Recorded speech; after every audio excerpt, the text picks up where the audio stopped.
다 함께 사도신경으로 신앙 고백드립니다. 전능하사 천지를 만드신 하나님 아버지를 내가 믿사오며 그 외아들 우리 주 예수 그리스도를 믿사오니 이는 성령으로 잉태하사 동정녀 마리아에게 나시고 본디오 빌라도에게 고난을 받으사 십자가에 못 박혀 죽으시고 장사한 지 사흘 만에 죽은 자 가운데서 다시 살아나시며 하늘에 오르사 전능하신 하나님 우편에 앉아 계시다가 저리로서 산 자와 죽은 자를 심판하러 오시리라. 성령을 믿사오며 거룩한 공회와 성도가 서로 교통하는 것과 죄를 사해 주시는 것과 몸이 다시 사는 것과 영원히 사는 것을 믿사옵나이다. 아멘. 좋으신 하나님, 오늘 이 새벽에도 하나님 깨워주시고 또 하나님 귀한 전으로 인도해 주심을 감사합니다. 하나님의 나라를 위해서 우리가 무엇을 해야 할 것인가 깨닫는 시간 되게 하시고 하나님의 부르심 앞에 순종하게 될 때에 하나님의 도우심과 하나님의 그 크신 능력을 깨닫는 은혜가 더하여지게 하옵소서. 귀한 예물 드리는 손길 가운데 다음 세대 여름 행사를 위해서 예물을 드리고 또 태어나게 하신 것 감사함으로 예물 드리는 손길들 좀 기억하여 주셔서 각자의 감사의 그 소망들 속에서 하나님의 영광을 나타내는 복된 삶이 되게 하옵소서. 감사드리며 예수님의 이름으로 기도합니다. 아멘. 하나님 말씀 봅니다. 하나님 말씀은 요한계시록 14장 14절로 20절까지입니다. 요한계시록 14장 14절에서 20절까지 한 절씩 교독으로 읽겠습니다. 또 내가 보니 흰 구름이 있고 구름 위에 인자와 같은 이가 앉으셨는데 그 머리에는 금 면류관이 있고 그 손에는 예리한 낫을 가졌더라. 또 다른 천사가 성전으로부터 나와 구름 위에 앉은 이를 향하여 그 음성으로 외쳐 이르되 당신의 낫을 휘둘러 거두소서 땅의 곡식이 다 익어 거둘 때가 이르렀습니다 하니 구름 위에 앉으신 이가 낫을 땅에 휘두르매 땅의 곡식이 거두어지니라. 또 다른 천사가 하늘에 있는 성전에서 나오는데 역시 예리한 낫을 가졌더라. 또 불을 다스리는 다른 천사가 제단으로부터 나와 예리한 낫 가진 자를 향하여 큰 음성으로 불러 이르되 내 예리한 낫을 휘둘러 땅에 포도송이를 거두라. 그 포도가 익었느니라 하더라. 천사가 낫을 땅에 휘둘러 땅에 포도를 거두어 하나님의 진노의 큰 포도주 틀에 던짐에 성 밖에서 그 틀이 밟히니 틀에서 피가 나서 말굴레까지 닿았고 1600 스타디온에 퍼졌더라. 아멘. 아멘. 오늘 읽은 이 말씀 가운데에는 두 가지가 가르쳐지고 있습니다. 구원과 심판에 대한 이야기입니다. 앞에서 읽었던 이제 14절부터 16절까지는 믿는 자들이 구원받는 이야기고, 그 다음에 17절부터 20절까지의 내용은 성 바깥에, 그러니까 믿지 않는 자들이 최후의 심판을 당하는 내용을 대조를 하면서 이제 기록하고 있습니다. 구원에 대해서 한번 생각해 본다면, 이제 추수할 시기가 다가오게 되면, 그러니까 유대의 그 농사법으로 설명을 드리게 될 때에 그 농사 생리상 제일 먼저 땅이 마른다고 합니다. 땅이 마르고 난 다음에 그 다음에 이제 곡식이 마르게 되는데, 그건 자연스러운 거죠. 땅이 마르니까 그 땅에 뿌리를 대고 있는 곡식들로 자연히 마를 수밖에 없습니다. 그런데 이 곡식이 마르기 전에 그 곡식 주변에 있는 풀들이 먼저 마른다고 이야기를 합니다. 곡식 주변의 풀 가운데에는 거기에는 이제 가라지도 포함되어져 있습니다.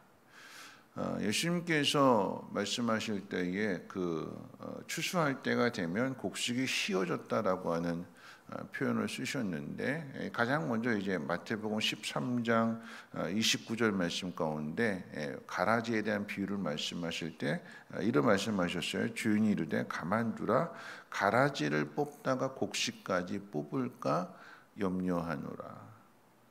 처음에는 자라나는 그런 새싹들을 보게 되면 이게 가라지인지 곡식인지 변지 가라지인지 이게 구분이 안 돼요. 구분이 안 되는 가운데에서 이거 자세히 들여다보다 보면 가라진 줄 알고 뵀는데 이게 곡식이 되면 열매를 거둘 수가 없는 거죠. 뭐라고 얘기하냐면 가만둬라. 시간이 지나면 분명하게 두드러지게 나타난다. 어떻게 나타날까요? 가라지에는 알고 열매가 없고 곡식에만 열매가 맺히게 됩니다.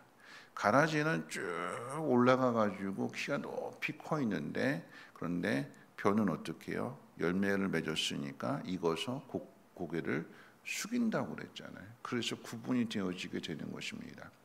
요한복음 4장 35절 말씀 가운데 이렇게 말씀하셨어요. 너희 눈을 들어보라. 희어져 추수하게 되었도다.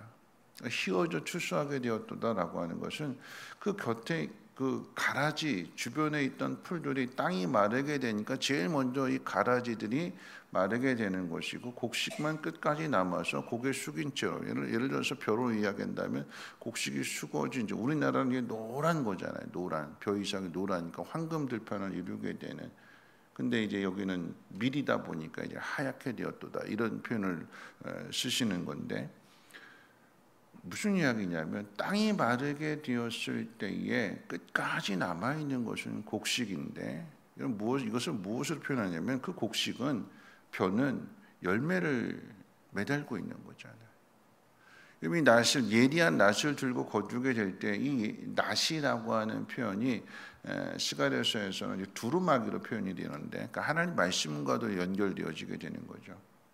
그 말씀의 열매를 맺는 사람은 끝까지 남아 있는 거예요. 그래서 마지막에 거두어서 곡간 안에 들여지게 되는데, 근데 말씀의 열매가 없는 가라지는 어떻게 되냐면 베어서 말랐기 때문에 너무나 쉽게 베어져서 불 속에 던져서 태워져서 사라지게 되는 거죠.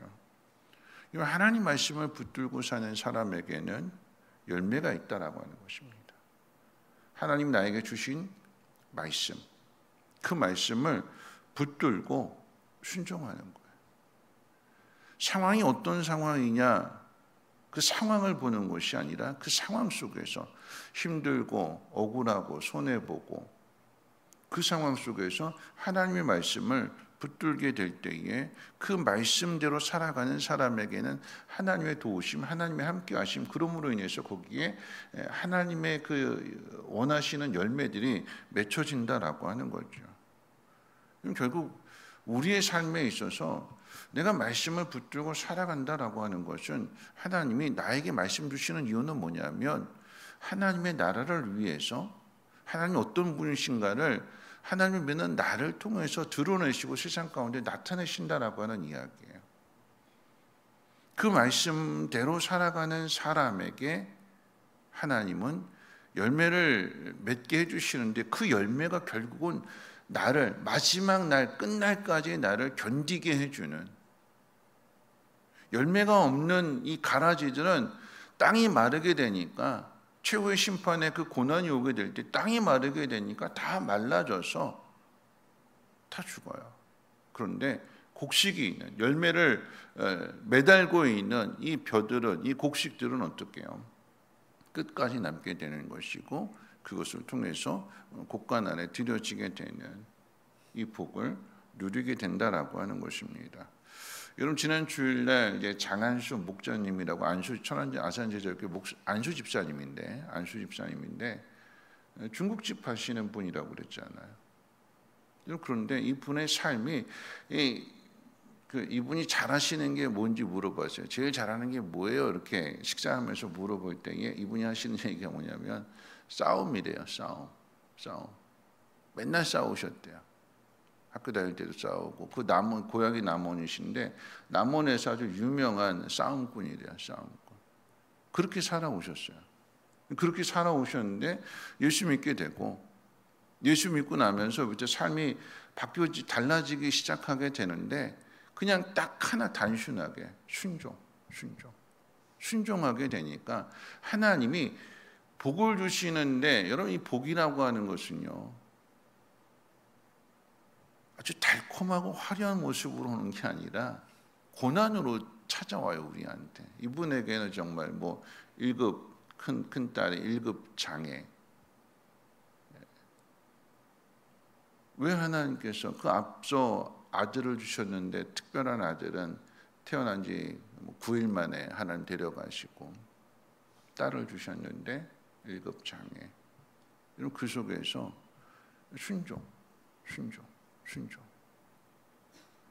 식당이 크지가 않아요. 작아요. 근데 그 작은 식당에 아침에 오픈해가지고 1시, 2시면 영업 끝내는. 그런데 그 식당에 150명이 하루 150명이 온대요. 단골 고객이 5,000명이래요. 그분 하신 얘기가. 저 가서 먹어봤거든요. 죄송한데 특별한 맛 아니에요.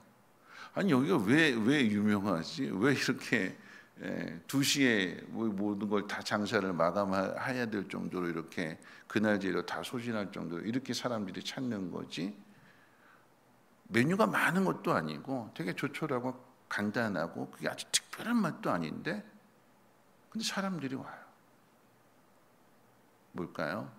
하나님이 은혜를 주시는 거예요. 근데 그 은혜는 뭐냐면 하나님 말씀 앞에 순종하는 거예요. 말씀을 나누게 될 때에 원망하고 불평하고 누구 탓하고 이런 이야기가 없어요. 항상 감사. 그러면서 그 속에서 하나님이 원하시는 일들이 뭘까요? 9개 분가라고 하는 건 그냥 저절로 이루어지는 게 아니잖아요. 한 사람을 품는다라고 하는 거, 한 사람을 섬긴다라고 하는 거 결코 쉽지 않은 일입니다. 그런데 이분이 마지막 지금 하고 있는 목장은 어떤 목장이냐면 부모님이 교회 나오지 않는 아이들 데려다가 그 아이들과 함께 아이들이 목원이 아이들을 섬기는 거예요. 그러다 보니까 말씀 가운데 간증한 내용 가운데에도 하나님께서 꿈을 통해서도 그렇고 하나님께서 다음 세대 세우라고 하는 또 다른 비전을 주시는 거잖아요. 우리가 하는 게 아니라고 그랬어요. 하나님 우리에게 말씀을 주시고 그 말씀을 우리가 믿고 받아들이고 어떻게 할까? 인도하시는데 순종하며 살아가게 될 때 하는 거기에 하나님의 은혜를 주시는 거고 하나님 능력을 더해주시는 거고 마침내 그 일이 이루어지게 되는 거죠. 정말 이렇게 말씀을 나눠보면 참 많은 것들을 가지고 계시는데 저도 깜짝 놀랐어요. 이렇게 간증하는 데 보니까 무슨 말씀인지 잘 이해도 안 되고 집중도 안 되고 근데 이제 이야기를 해보니까 이 안에 참 많은 것들이 있었어요. 그리고 딱 하나 느끼는 건 뭐냐면 정말 이분이 그냥 행복합니다. 저는 행복합니다라고 하는 이 말이 그냥 빈말이 아니라 진짜 인생의 행복을 아시고 행복을 그렇게 누리며 살아가는 분이었어요. 행복의 비결이 뭘까요? 하나님이에요. 하나님 나한테 뭐라고 말씀하실까? 내가 오늘 그 말씀에 순종해야지 하는 그 삶 속에서 하나님이 경험되어지게 되니까 여러분 그게 열매가 되는 것이고 이 열매를 붙들고 있는 사람은 어떤 시련과 어떤 고난이 온다 할지라도 끝까지 남아있는 사람이 되는 거예요. 오늘 말씀을 마칠 텐데요. 우리에게 주어지는 고난, 하나님 우리에게 복을 주실 때 처음부터 이게 복이다 하고 오는 것이 아니라 고난으로부터 시작이 되는 거예요. 억울하고 답답하고 속상하고 하나님이 도대체 왜 나한테 이런 시련들을 주시는 걸까? 그런데 그 시련이 하나님의 일하심의 통로가 되는 것이고 우리가 해야 될 일은 하나님을 믿는 그 믿음으로 나에게 주시는 말씀은 그냥 굳게 붙드는 것밖에 없는 거예요. 그 말씀을 붙들 때 때로는 우리의 사명이 참 힘들잖아요. 내 삶도 버거운데 그 삶 속에서 하나님이 나에게 맡기신 이 사명을 감당한다라고 하는 건 결코 쉽지 않은 일입니다. 그런데 마지막 날에는요 그 사명이 나를 붙들어 주는 거예요. 이거 무겁다, 이거 힘들다, 내려놓고 싶다 그랬던 그 일이 마지막 때에는 그것 때문에 거기에 열매가 맺어져 있으니까 내가 나한테 맡겨진 한 영혼 그 영혼들 때문에 어떻게 해요? 내가 기도의 자리에 나오게 되는 것이고 그 영혼들 때문에 내가 다시 일어나게 되는 거고 내가 나 없으면 안 되니까 어떻게 해요? 내가 더 섬기게 되고 그것이 결국은 내가 사는 길이 되는 것이고 하나님의 능력을 경험하게 되는 것이고 하나님의 은혜를 경험하게 되는 길이더라.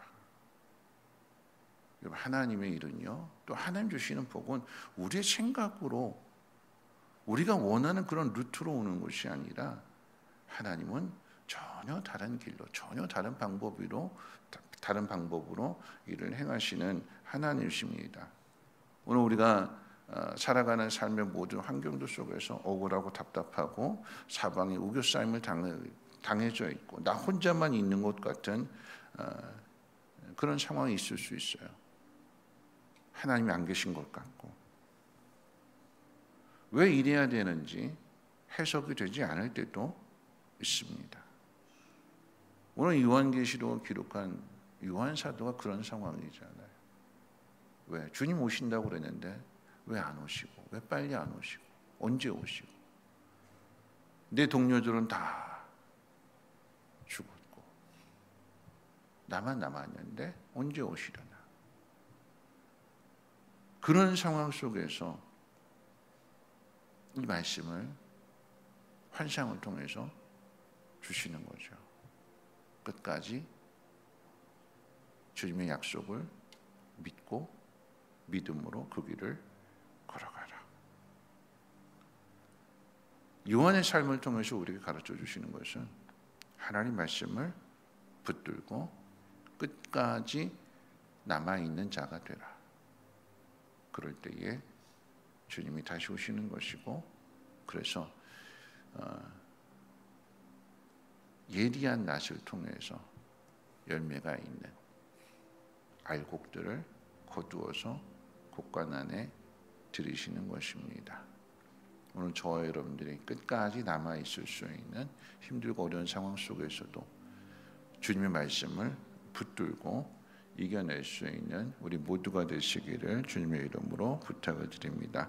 우리 찬송가 337장 함께 찬송합니다.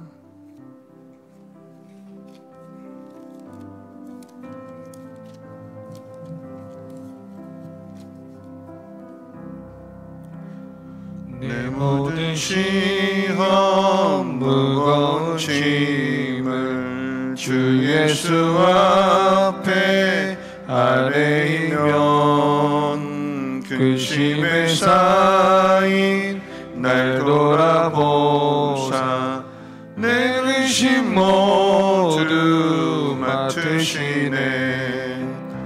무거운 짐을 나 홀로 지고 견디다 못해 쓰러질 때 불쌍히 여겨 구원의 주님, 은혜의 주님, 오직 예수. 내 모든 괴로움 닥치는 환난 주 예수 앞에 아뢰이면 주께서 친히 날 구해주사 넓으신 사랑 베푸시네.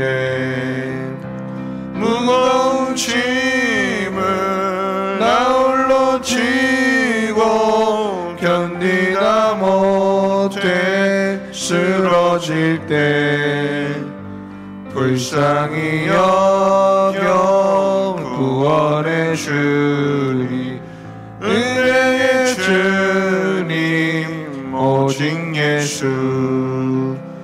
내 짐이 점점 무거워질 때 주 예수 앞에 아뢰이면